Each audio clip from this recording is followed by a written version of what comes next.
Tonight, stunning new details and images in that deadly plane crash. Rock icon Billy Joel revealing a rare health scare and the severe weather threat as millions take off for the long holiday weekend. First, the new images tonight. Home surveillance video captures the final moments before that terrifying plane crash in heavy fog. Just moments ago, the NTSB said 2 systems at the airport, the weather alert system and the runway lights, were not working. 6 people are presumed dead. What we're learning tonight about the victims. Trevor Ault is back on the scene in San Diego. Tonight, the major health crisis forcing rock legend Billy Joel to cancel his summer tour. Joel took this fall back in February, and what the icon is saying tonight about his rare diagnosis and returning to the stage. Also tonight, President Trump ramps up his tariff battle, threatening the European Union with a 50% tariff just days from now. The president frustrated over stalled talks with the EU and why he's now specifically targeting Apple with a 25% tariff. Mary Bruce is at the White House. Severe storms take aim with millions on the move for Memorial Day weekend. A rare nor'easter disrupting record holiday travel. Lee Goldberg is standing by with the forecast.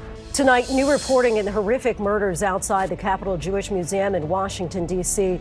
The young couple days away from an engagement, shot in the back. One of the victims shot again, trying to crawl away. What we're now learning about the alleged gunman. Authorities on heightened alert across the nation.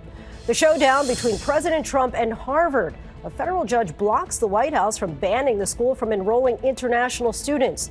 The verdicts tonight in the Kim Kardashian robbery trial, her gripping testimony saying she thought she was going to die. What she's saying tonight. The rescue at sea, the cruise ship, and who they pulled from the water. And America strong tonight. The emotional moment in the courtroom, the chief judge swearing in the new attorney, following in his father's footsteps. From ABC News World Headquarters in New York, this is World News Tonight with David Muir. Good evening, everyone. I'm Lindsay Davis in for David. President Trump ramps up his tariff war while Harvard sues the administration over its attempts to block international students. But we do begin tonight with new reporting on the horrific plane crash into a neighborhood in San Diego. The plane going down in heavy fog, all 6 people on board now confirmed dead. Late today, the revelation from investigators that the airport's weather alert system and runway lights were not working. Home surveillance shows the moment the plane went down, a huge fireball lighting up the night sky, burning jet fuel, setting fire to more than a dozen homes and cars. And 24 hours after running for their lives, some families are returning to what remains of their homes, trying to process the extent of the damage.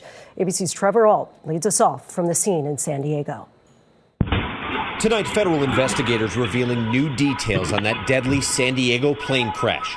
Horrific video showing the moment the jet clipped power lines and slammed into a neighborhood, exploding in a fireball. Late today, the NTSB saying 2 systems were not functioning at the airport where the plane was about to land as the pilot battled heavy fog. The weather reporting system that would have given the pilot landing conditions and the lights that would have illuminated the runway, both out. In his final transmission, the pilot saying he was going to try to land despite low visibility. All right, that doesn't sound great, but we'll give it a go. The pilot did not report any problems to air traffic control, and he did not declare an emergency. The NTSB now confirming all 6 people on that plane were killed. Well-known music agent Dave Shapiro owned the jet. His agency Sound Talent Group saying he and 2 other employees died in the crash. And tonight, as this military neighborhood now picks up the pieces, stories of life-saving heroism on the ground. Come on, let's go! Let's go! Go! Gilbert Gonzalez rushing to help Ben and Srujana McCarty, evacuating their children and 2 dogs to safety after the plane ripped through the front of the family's house. Climb the ladder! Climb the ladder! The McCartys returning home today for the first time since that harrowing escape, grateful for their neighbors. We owe all 6 of our lives to him right now. If it wasn't for him and the other men who just ran up, oh my goodness, he says I'm not a hero, but he really was. He really was. We wouldn't be here right now. And Lindsay, they've pushed us back here at the scene because right now they are removing some of the debris. The NTSB says this Cessna was not equipped with a flight data recorder, so they're going to have to rely on other evidence to determine exactly what happened here. Lindsay? Trevor, thank you. Tonight, a stunning announcement from singer Billy Joel revealing he's suffering from a rare brain disorder, which is now forcing him to cancel his concert tour. Here's ABC's Stephanie Ramos. Tonight, a major health scare for legendary rocker Billy Joel, forcing him to cancel his entire tour. Joel, who was set to kick off a 17-show summer tour starting in Pittsburgh in July, revealing he's been diagnosed with normal pressure hydrocephalus, a rare brain disorder where excess spinal fluid connects deep inside the brain, causing problems with cognitive function like thinking, reasoning, and even walking. Generally, this is a condition of older people. Between 70 and 79, it's felt to affect about 0.2% of the population, so very rare. The five-time Grammy winner who holds the records for most shows and most consecutive shows at New York's Madison Square Garden announced a 4-month break from touring back in February after he lost his balance and fell during this show in Connecticut. Writing at the time, "While I regret postponing any shows, my health must come first." Lindsay, experts say this is considered treatable and reversible. Joel says he is thankful for the care he's getting and looks forward to hitting the stage as soon as he can. Lindsay. Sending well wishes to the piano man. Stephanie, thank you. Now to President Trump reigniting his global trade war, targeting America's allies and one of the most valuable companies in the world. The president is now calling for a 50% tariff on the European Union as of June 1st. He's also warning that Apple faces a tariff of at least 25% unless the company agrees to move iPhone production to the U.S.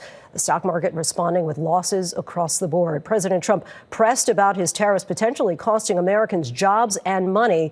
ABC's Mary Bruce reports from the White House.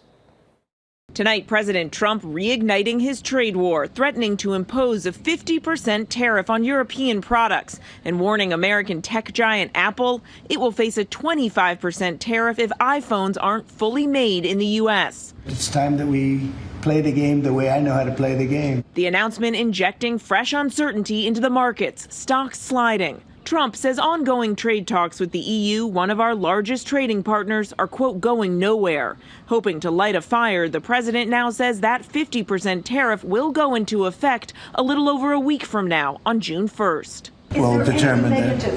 Is there anything the EU can do? I don't know. We're going to see what happens. But right now it's going on June 1st.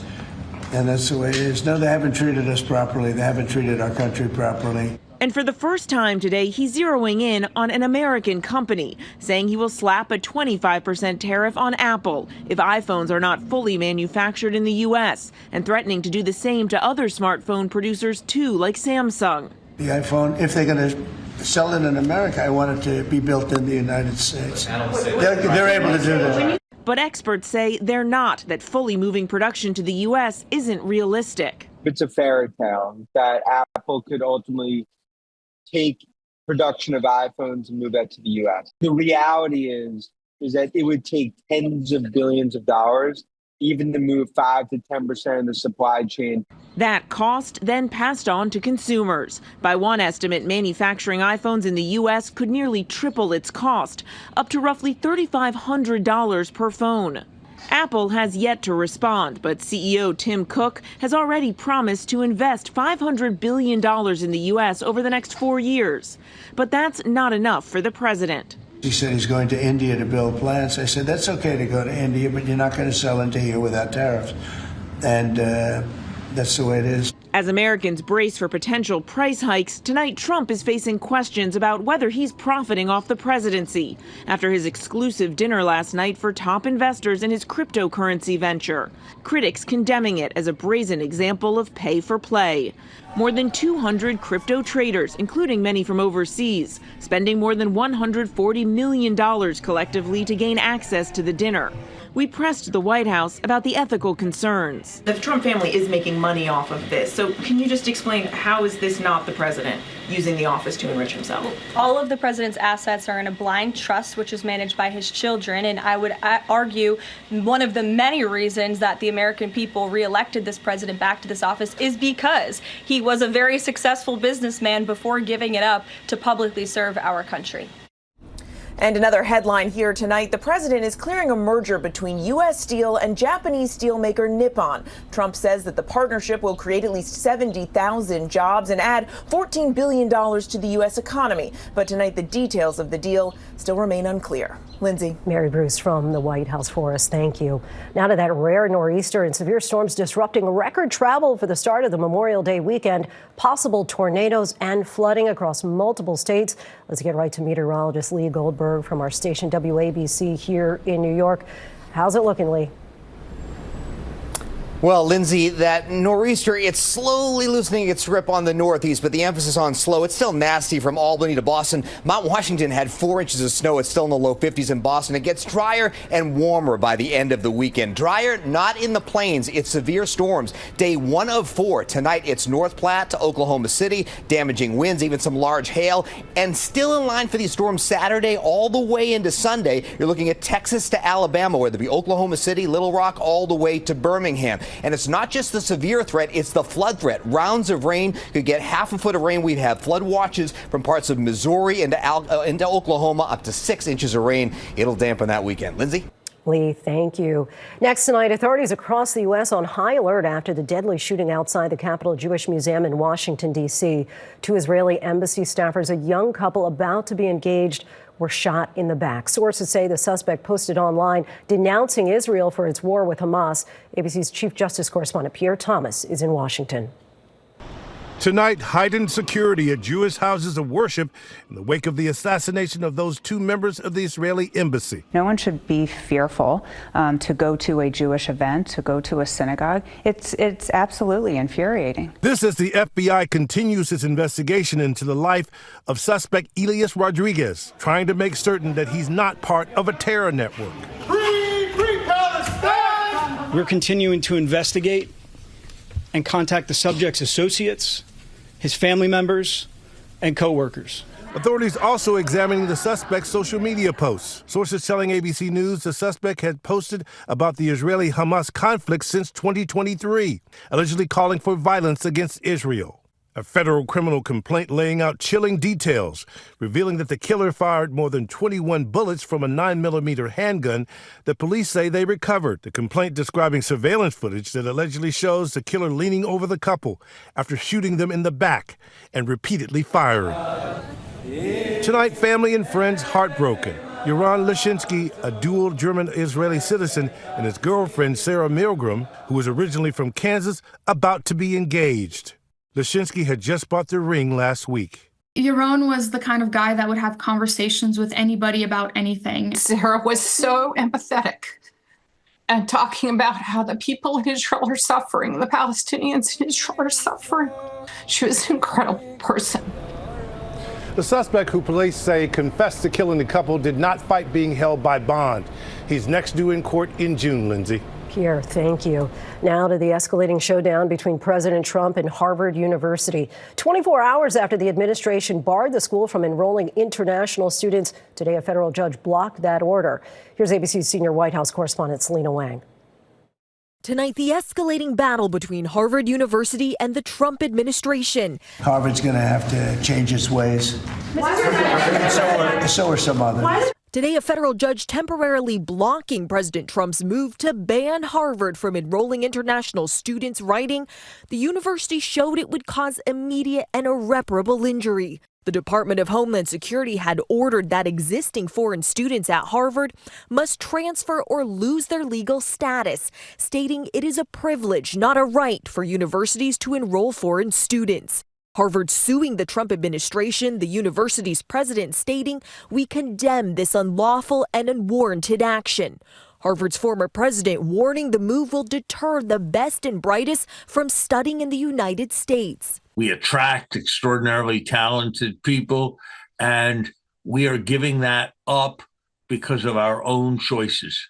And for now, the future of Harvard's nearly 7,000 international students, about a quarter of the total student body, hangs in the balance. Still very much in shock, lots of uncertainties right now. We're being used as poker chips in a battle between Trump and Harvard. It is so cruel. And Lindsay, a hearing on this is set for next week. This comes as Harvard has also sued the Trump administration for blocking more than $2 billion in funding to the university. Lindsay? Selena, thank you. Overseas tonight, the incredible images coming in as Ukraine and Russia take what could be a major step towards some semblance of peace. Let's bring in ABC's chief foreign correspondent, Ian Pannell. And Ian, this would be the largest prisoner exchange since the start of the war. Lindsay, just incredibly emotional scenes of joy in Ukraine today as hundreds of prisoners of war were reunited with their loved ones. This is the first wave of up to 1,000 Ukrainians and 1,000 Russians expected to be swapped over the weekend. It's the result of face-to-face meetings held last week. But meanwhile, Russia launching more attacks on Ukraine again tonight. Lindsay, President Trump expressing hope that this prisoner exchange could lead to, quote, something big. But the Kremlin saying there are no plans right now for another face-to-face meeting with Ukraine. Lindsay? Ian, thank you. Tonight, the UN warns Gaza is entering the cruelest phase of the war between Israel and Hamas, with the supplies now slowly rolling in. UN officials believe at least 600 aid trucks are needed every day to help ease the humanitarian crisis there. The UN clarifying reports about the urgent need for food and supplies in Gaza, saying roughly 14,000 babies are at risk of severe acute malnutrition between now and March of next year. When we come back, the news just coming in, new arrests in that brazen jailbreak in New Orleans with 5 inmates still on the run. And the rescue at sea, the cruise ship, and look at who they found stranded in the water. Next tonight, a 6th person is now under arrest for allegedly helping inmates escape in New Orleans. Trayvon Williams is now facing charges for allegedly helping his fellow inmates in that brazen jail escape 1 week ago. 10 inmates escaped from the jail. 5 are still on the run. And the Rust armor convicted in the fatal movie set shooting has been released from prison. Hannah Gutierrez was released from a New Mexico facility earlier today after serving more than 14 months. She was found guilty of involuntary manslaughter for her role in the fatal shooting of cinematographer Helena Hutchins. When we come back, the rescue at sea, the cruise ship saving 4 people and 3 dogs, and the verdicts tonight in the Kim Kardashian robbery trial, her gripping testimony when we come back. To the index now, the verdicts are in the Kim Kardashian armed robbery trial in Paris. 8 people charged in the 2016 jewelry heist were found guilty. The sentences range from 3 to 8 years, mostly or entirely suspended due to time served. 2 defendants were acquitted. Kardashian thanking French authorities in a statement tonight and calling it the most terrifying experience of my life. And a rescue at sea. A Carnival cruise ship rescued 4 people and 3 dogs stranded in the South Pacific. The ship responded to a distress call on Thursday morning. The mast of the vessel was broken and the motor disabled. Fortunately, everyone's okay. When we come back, America strong, just like Dad, a father and son, and the emotional moment in the courtroom. Finally tonight, America strong. Father's Day came early in one Detroit courtroom. While courtrooms often conjure images of crime or an infraction, I will maintain the respect due to the courts. I will maintain the respect due to the courts. This legal proceeding in Detroit last week was a celebration. Chief Judge David Braxton of Wayne County Probate Court swearing in his own son, David Braxton Jr., as an attorney. When I gave the oath, I almost cried, and to see him standing here, I just had all these flashes of my baby is now a man, married, children, and now entering on this. Just trying to focus on not crying. Since he was a young boy, David Braxton Jr. has looked up to his dad, who became a judge in 2015. It was my dream, but my dream, I didn't want to try to make their dream. David Braxton Jr. had a dream of his own, to follow in his father's footsteps and one day be sworn in by his dad. When I used to study in law school and studying for the bar, I used to just dream about it and think about it all the time. A special moment that's garnered more than 1 million views on TikTok and Instagram. People started reaching out to me on Instagram DMs and TikToks and asking for words of advice and things of that nature. Turns out there's some truth to the old adage, like father, like son. Attorney Braxton said he'd ultimately like to be known as Judge Braxton. Apple doesn't fall far. Thanks so much for watching. I'm Lindsay Davis. For David and all of us here, good night. Thank you for making World News Tonight with David Muir, America's most watched newscast.